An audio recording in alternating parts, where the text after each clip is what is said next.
আর ঝুড়ি বাজার দাও।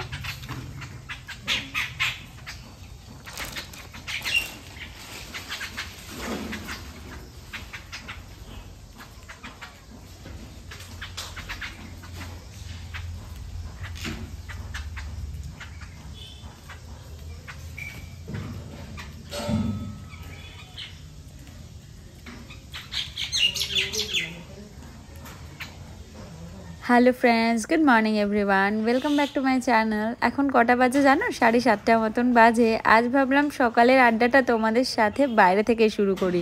আমি যদিও এত তাড়াতাড়ি ঘুম থেকে উঠি না। আজ রুডিকে বলেছিলাম আমাকে একটু তাড়াতাড়ি ঘুম থেকে তুলে দিতে, ও তুলেও দিয়েছে সেই মতো। তবে 8:30 থেকে 9টার মধ্যে আমার যদিও ঘুম ভেঙে যায়, কারণ অ্যালার্ম বাবা জীবন যে আমাকে ডাক পাঠায়, তাই উঠে তো আমাকে যেতেই হয়। তারপরেই আমি আমার কাজকর্ম নিয়ে বসে যাই। তাই বাইরের এত সুন্দর সকালটা উপভোগ করার আর সুযোগটা পাই না। তাই ভাবলাম স্নিগ্ধ আলোয় ভরা সকালটাকে চাক্ষুষ দর্শন করে তবেই কাজে বসবো আজ।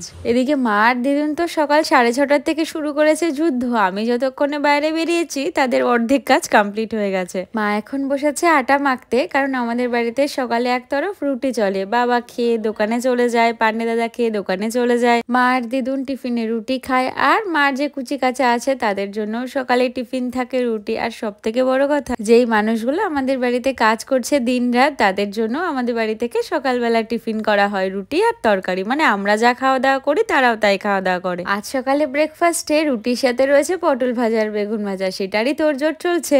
সকালে রান্নাঘরের ফিরিস্তি শেষ হতে হতেই মোটামুটি 10টা 10:30 বেজে যায়। তারপরে নিজেরা খাওয়া দাওয়া করে একটু এনার্জি নিয়ে দুপুরের আবার তোড়জোড় শুরু। চলো, একটা ভালো জিনিস চোখে পড়লো তোমাদের দেখাই। মায়ের নাইটিটা ধুয়ে সকালবেলা রোদে শুকোতে দিয়েছে, আর এদিকে কেমন দেখো ধোয়ার মতন উঠছে। আমি জানি না তোমাদের কতটা বোঝাতে পারছি, তবে বিশ্বাস করো এই জিনিসটা আমার জীবনে তো প্রথমবার দেখা। আমরা ছোটবেলায় পড়েছি যে ভেজা জিনিসপত্র থেকে জলীয় বাষ্প উপরে চলে যায়, তারপরেই আমাদের জিনিসপত্রগুলো শুকিয়ে যায়। সেই জলীয় বাষ্প উপরে চলে যাওয়ার প্রমাণ কিন্তু আমরা অনেকবারই পেয়েছি রান্না বান্নাতে। জামা কাপড় থেকে যে জল এইভাবে বাষ্প আকারে উপরে উঠে যায়, এইটা আমার জীবনে প্রথমবার দেখা।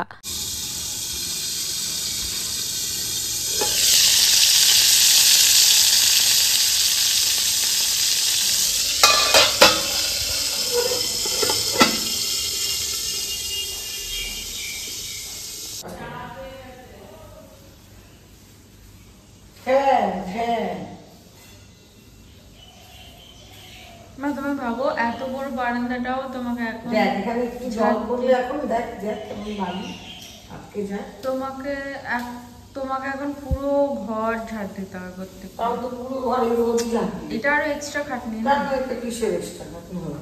যেখানে জিনিস সেখানে রাখনোটা কি? আমি তো রোজই ঝাড় দিতাম। কোনদিন বাদ ছিল না? বাদ দিচ্ছিল না, তবে এখন আরো বেশি ঝকঝকে তকতকে রাখতে হবে, এরকম ব্যাপার। সারা জীবনই ঝকঝকে তকতকে। মায়ের সমস্ত জিনিসপত্র অলরেডি সকালবেলা ধোয়া মোছা করা কমপ্লিট হয়ে গেছে। বাসনপত্রগুলো ধুয়ে দিয়েছে। এদিকে বাবা স্নান সেরে জলও এনে রেখেছে ঠাকুরের। আর সকালবেলাতে এই ঝুড়ি ভর্তি ফ্রেশ ফ্রেশ ফুলগুলো দেখলেই মনটা হঠাৎ করেই কেমন যেন তরতাজা হয়ে যায়। এত সব ফুল তোলার নেশা কিন্তু শুধুমাত্র আমার বাবার, তার জন্য সে সকাল সকাল ঘুম থেকে উঠে যায়। মা আর দিদুন অল্প অল্প হাত লাগায় যদিও। এদিকে মা বসেছে এখন সকালের বেড গোছাতে। এখন তো আর ওই দিকের বেডটা গোছাতে হয় না, ওটা ওই কোনো রকমে আমিই গুছিয়ে ফেলি। আর বাবা সকালে স্নান সেরে একেবারে রেডি হয়ে যায় দোকানে যাওয়ার জন্য। কিন্তু যদিও এখন বাড়িতে কাজের চক্করে কোনোদিনই সকাল সকাল দোকানে যেতে পারে না। বাড়ির কাজকর্মগুলো যাদের দিয়ে করানো হয় তাদেরকে সমস্ত কিছু বুঝিয়ে শুনিয়ে তারপরেই বাবা দোকানে যায়। এখন অলমোস্ট 12টা মতন বাজে। আজকে সকালে কাজটা সেরে উঠতে অনেকটা দেরি হয়ে গেছে। আর বাইরে বেরিয়ে দেখি পুরো সিনারিওটাই চেঞ্জ হয়ে গেছে। সকালে স্নিগ্ধ মধুর যে রোদটা ছিল সেটা কোথায় হারিয়ে গেল, আর আকাশময় মেঘে ঢেকে শুরু হলো ঝমঝমিয়ে বৃষ্টি। তবে জানে তো, বৃষ্টিটা নামায় একটু অসুবিধাই হয়েছে। আমাকে একটু বেরোতে হতো, সেটা তো পুরোপুরি স্কিপ হয়েই গেল। কিন্তু বিশ্বাস করো এই কয়দিন ধরে এত গরম পড়েছে, সকালে রোদটা যতটাই ভালো লাগে, যত সময় এগোয় এই রোদ যেন আরো মারাত্মক হয়ে ওঠে। তবে এই বৃষ্টি একটু স্বস্তির নিঃশ্বাস ফেলেছে, এই আর কি। ফাইনালি আমাদের এই ঘরটাকে গোছানো হয়েছে, কিন্তু এখনো পুরোপুরি মোছা ধোয়া কিছু করা হয়নি। জিনিসটা সেট করা হয়েছে। আর এই ঘরে আলমারিটা তো এখানে ঢুকবে, তোমরা জানোই। আর আমাদের ঘর বাড়ি কেমন মেসি হয়ে আছে শুধু দেখেছো? এই জায়গাগুলো এখন এমন অবস্থা, জামা কাপড় রোদ থেকে আসছে শুকিয়ে এখানে এরকম ভাবে ভুর হচ্ছে। এছাড়া আমাদের কাছে কোনো উপায় নেই। মা পুজো দিতে চলে গেছে। আর এই যে এই ঘরের অবস্থাও খারাপ, মোটামুটি এখনো যেমন দেখেছিলে তেমনই আছে। এই যে আমরা এখানে আপাতত শুই, এটাকে এরমভাবে রাখা হয়েছে কারণ কাকি এসে ঘর মুছে গেছে অলরেডি। আর কিচেন তো ছেড়েই দাও, কিচেনের কথা আর কিছু বললামই না, যেমন দেখেছিলে তেমন অবস্থাতেই আছে। শুধু তোমাদের দেখাই যে যেটা আমি ভেবেছি, এই যে আমার জায়গাটা, এই জায়গাটা দেখে পুরোপুরি অন্যরকম মনে হচ্ছে, কারণ এই কালার সাথে এই কালার পুরোটাই অন্যরকম মনে হচ্ছে জানি। কিন্তু এখানে আমার নিজের একটুখানি কিছু কারুকার্যের প্ল্যান আছে, আমি নিজে একটু হাত লাগাবো এরকম ডিসাইড করেছি। আজকে বাইরে যা ওয়েদার, ভেবেছিলাম তো যাব বাইরে, যেটা দিয়ে আর কি করবো ডিসাইড করেছি সেটা দিয়ে কিছু করব, মানে অ্যাপ্লিকেশনটা শুরু করব।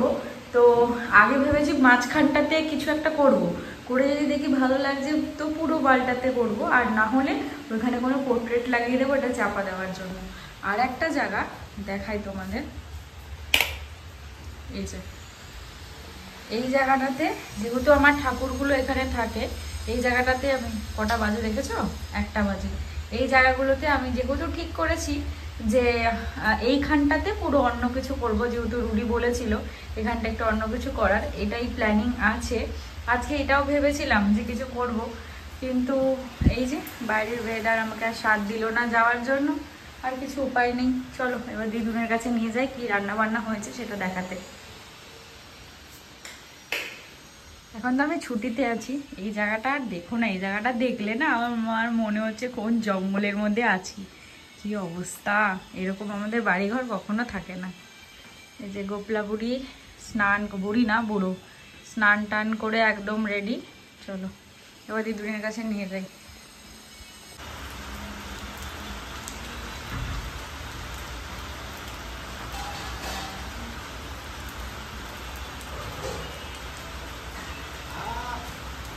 রান্নাঘরে তো আনলাম, বাইরে যা বৃষ্টি।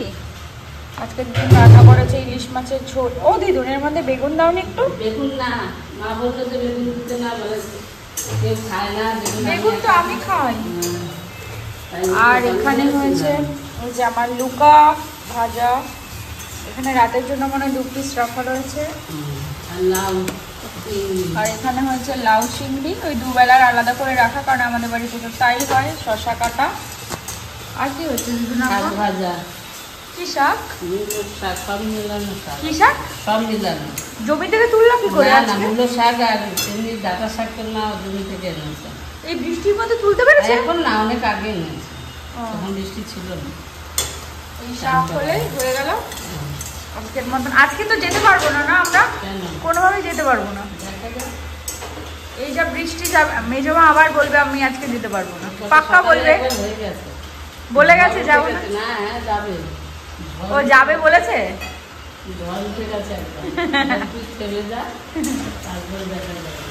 এই যে জামা কাপড় এখানে অলরেডি শুকনো হয়ে রয়েছে, এগুলোকে ঘরে নিয়ে যাওয়ার পালা। আর আমাদের টপিকে দেখো, এই তুই কি হয়েছে, কোথায় থাকিস তুই?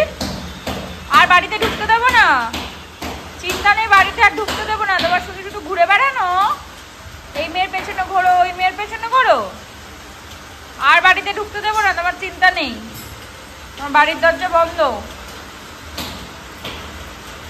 এই স্নান টান করে আসলাম, আর আমার নর্মাল যে স্কিন কেয়ার সেটা করলাম। ওই সানস্ক্রিন আর একটু টোনার এইটুখানি আমি ইউজ করি, কারণ আমার মুখের যে অবস্থা তাদের ঠিক করেছে এইটুখানি যত্নার্থে করবো। আর আমাদের চারিপাশের মেসি অবস্থাটা তোমরা কিছুদিন একটু সহ্য করে নাও, কারণ আমরা সত্যি এখন মনে হচ্ছে যাযাবরের মতনই দিন কাটাচ্ছি।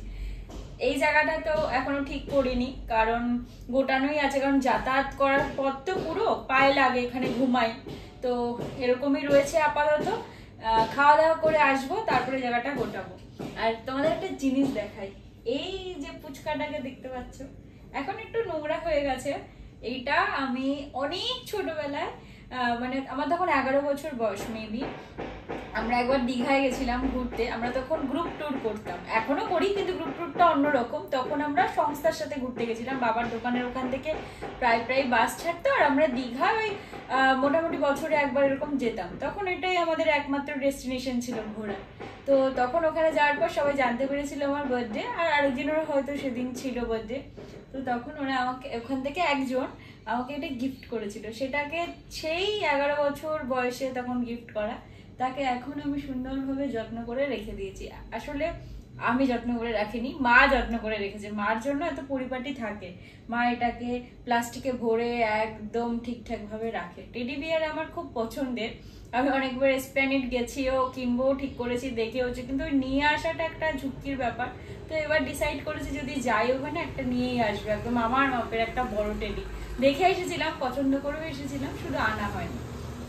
তো ভাবলাম খেতে যাওয়ার আগে একটু বসে বসে ফোনটা ঘাঁটি। আর আমাদের বাড়ির যে অবস্থা তোমরা তো জানোই, চারিদিকে আওয়াজ, কুচুর খাচুর, এদিকে টাইলসের কাজ হচ্ছে। ও আজকে আমাদের ঘরের টাইলসটা লাগানো হচ্ছে, সেটা মানে লাগানোর পর কেমন লাগছে সেটা তোমাদের দেখাবো। কারণ আমার যেটা আর কি ইচ্ছা ছিল সেটা ফাইনালি পূরণ তো হয়েছে, তোমাদের আগের ব্লগেই বলেছি। কিন্তু মানে আমি যেমন চিন্তা ভাবনা করে জিনিসটা সেট আপ করেছি পুরো ওরকম লাগছে, বিশ্বাস করো। এখন শুধু ঠিকঠাক ভাবে প্রপারলি লাইটটা লাগানো বাকি, আর জায়গাটা সুন্দরভাবে একটু সেট আপ করবো। ওইটা মানে ঘরগুলো তো এখন মানে যেমন ভেবেছিলাম সেরকম করতে পারিনি, পুট্টি করা থাকলে হয়তো আরো একটু অন্যরকম হতো। কালারগুলো আমার মন মতোই হয়েছে, কিন্তু ওই জায়গাটা আমার সব থেকে পছন্দের জায়গা। আমাদের ডাইনিং এরিয়াটা, ডাইনিং কাম লিভিং এরিয়াটা খুব খুব খুব পছন্দের। চলো তোমাদের একবার দেখিয়ে নিয়ে আসি যে কি কাজ হচ্ছে না হচ্ছে। কুচু কুচু বাড়িতে তো চলছে জোর কদমে কাজ, তোমরা জানোই, তাই আমাদের অবস্থাটাও পুরো খারাপ। তবে আজকে আমার মনের ইচ্ছাটা পূরণ হচ্ছে। তোমাদের বলেছিলাম না, দেওয়ালের যেই জায়গাটুকুনিতে টাইলস লাগানো বাকি ছিল সেই জায়গাটাতে আজকে টাইলস লাগানোর কাজ হচ্ছে। খুব একটা তো বেশি কাজ না, আধা দেওয়াল তো কমপ্লিট করাই ছিল, ওই সাইডের উপরটুকুনি কমপ্লিট করবে আর ওই সাইডের ওইটুকুনি কমপ্লিট করবে। আর টালিগুলো যেহেতু বড় বড়, তাই ওদের খুব একটা বেশি সময়ও লাগবে না। এদিকে আমাদের ঘরের কাজ আর ছোট মাদের ঘরের কাজ দুটো কিন্তু একসাথেই একই তালে চলছে। সত্যি কথা বলতে এতদিন ফেলে রাখার কারণে দাদারাও প্রথমে একটু আমাদের নাই করেছিল, বললো এইখানে টালি লাগালে নাকি দেখতে ভালো লাগবে না। কিন্তু আমি এক প্রকার জোরাজোরি করেই তাদেরকে বললাম যে তোমরা লাগিয়ে তো দেখো, ভালো লাগবে, যেহেতু একটা দেওয়ালে একরকম টাইলস লাগিয়েছি। এই সাইডে আমি সেই রকম চিন্তা ভাবনা করেই টালি এনেছি। তবে আজকে দাদারা কাজ করে আমাকে এটা অ্যাসিওর করলো তোমার চিন্তা ভাবনাটা একদমই ঠিক। মোটামুটি এখন যা পরিস্থিতি যাচ্ছে সেটা তো বুঝতেই পারছো, একদম মেসি মেসি পরিস্থিতি যাচ্ছে। যাই হোক, এখন মা আরেকটাও কাজ করেছে, আমি শুয়ে থাকতে থাকতে মানে কিছু কিছু কাজ এগিয়ে রেখেছে। যে ঘুম থেকে উঠেই আমি দেখছি আমার অদ্ভুত সব জিনিসপত্র। দাঁড়াও, আরেকটা জিনিস করেছে দেখাই। আমাদের তো সমস্ত জিনিসগুলো কালার হয়েছে, মানে ওয়ালগুলো কালার হয়েছে। এই যে মায়ের যে ওয়ার্ড্রপটা দেখতে পাচ্ছ, এই ওয়ার্ড্রপটা এইখানটা মা কালার করিয়ে দিয়েছে। কারণ মার কথা হচ্ছে পেছনের কালারটা একদম বাজে হয়ে গেছিল, একদম উঠে চটলা পড়ে গেছিল, তাই জন্য আমাদের এই যে এই কালারটা বেঁচে ছিল সেটাকে এখানে লাগিয়ে দিয়েছে। আর এমনিতে তো আমাদের সমস্ত ঘরে কালার হবেই, ঘরে তো কালার হয়ে গেছে, যত ঘরের ডোরগুলো রয়েছে সেইগুলোতেও কালার হবে। তারপরে এই উইন্ডোগুলোতে, এই সমস্তগুলোতে পলিশ হবে, কালার তো হয় না, এগুলোতে পলিশ হয়। তো আমাদের ঘরের সমস্ত কিছু কমপ্লিট না হলে না পলিশ করাতে আমরা পারছি না। তার কারণ আমরা যদি একবার পলিশ করিয়ে ফেলি তাহলে এই যে পরিষ্কার করার পর যে নোংরাগুলো না পলিশের ওপর আটকে একদম পলিশের কালারটা আবার ফেড করে দেবে। কারণ একবার পলিশ হয়ে যাওয়ার পর তো সেগুলো আর কোনোভাবে জল টল দিয়ে কিছু করে মোছা যাবে না, না? সেই জন্য আমরা এখন পলিশ করাচ্ছি না, সমস্ত কাজ হয়ে যাওয়ার পরে পলিশ করাবো। আজকে তো দেখলেই কেমন বৃষ্টি শুরু হয়ে গেল, আজকে আমাদের বাইরের কালারটাও হলো না, আমাদের বাইরের কালার হচ্ছে, বাইরের কালারটা বন্ধ হয়ে গেল আজকে। এত বৃষ্টি হয়েছে, এত বৃষ্টি হয়েছে, আমার বেরোনোর কথা ছিল সেটাও হলো না, পুরো ম্যাচাকার হয়ে গেল। যাই হোক, চলো এবার আমার ল্যাদ খেয়ে কাজ করে বাকি সময়টা কাটবে আর কি। এই আসলাম নিজের চুল আঁচড়াতে। বিশ্বাস করো এটা যে আমার কাছে এখন কি ঝুঁকির কাজ, কি আর বলবো তোমাদের। চুল তো না যেন মনে হয় মাথার মধ্যে ফুল লাগানো আছে, আঁচড়ালে একদম ঝরে ঝরে ফুলের মতন বিছিয়ে থাকে মেঝের ওপরে। আঁচড়ানোর পরে একটা কাজ থাকে কুড়িয়ে কুড়িয়ে চুলগুলোকে নিয়ে সেগুলো দলা মোচড়া করে একটা জায়গায় রেখে দেওয়া, কারণ আমি না চুলটাকে বাইরে ফেলা একদম পছন্দ করি না। চলো এবার গিয়ে একটু কাজে বসি।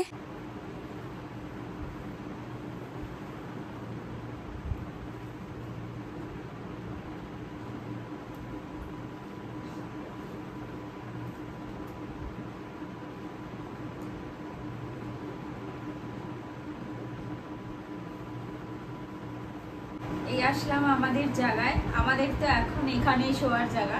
যদিও তোমাদের দেখালাম যে আমাদের বেডটা ঠিক হয়ে গেছে, তবুও আমরা এই জায়গাটাকে ছাড়তে পারছি না। কেন কি এই জায়গাটায় নেট লাগানো হয়েছে নতুন, সেটা দেখতেই পাচ্ছ। এইটা নেট লাগানোর পর থেকে না এই জায়গাটা আরো বেশি আলো হয়, শুতে ভালো লাগে, মানে অদ্ভুত একটা ফিলিংস এইখানে। এতদিন তো আমি খাটের প্রেমে মগ্ন ছিলাম, কিন্তু এখন মাকে বলেছি মা এই জায়গাটা প্লিজ তুলো না, এই জায়গাটা থাক। যদিও আর বেশি দিন এখানে শুতে পারবো না, জায়গাটাকে শিফট করে খাটেই চলে যেতে হবে। কিন্তু যাই হোক, ফ্রেশ হয়ে চুল বেঁধে আধা মুখে ক্রিম মেখেছি, আধা এখানে নিয়ে এসেছি, কারণ টোনার অ্যাপ্লাই করেছিলাম, টোনারটা শোকায়নি।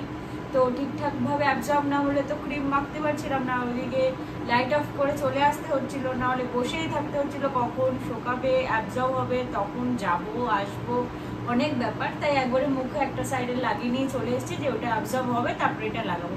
শর্টকাট পদ্ধতি যদি অ্যাপ্লাই করতে হয় ভুলভালভাবে, সেটা আমার থেকে শেখা উচিত, আমার থেকে।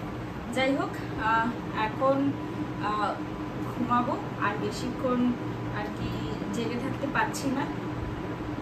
আবার কালকে তোমাদের সাথে দেখা হবে। আজকে হ্যাঁ, একবারে কালকেই দেখা হবে। আজকে আর বেশিক্ষণ আড্ডা দিতে পারছি না। পাশে দিদুন অলরেডি ঘুমিয়ে পড়েছে, কারণ এখন আমার ঘুমানোর পার্টনার তো দিদুন। আমি আর দিদুন দাঁড়াবো, তোমাদের সাথে গল্প করতে করতে ক্রিমটাও মেপে ফেলি।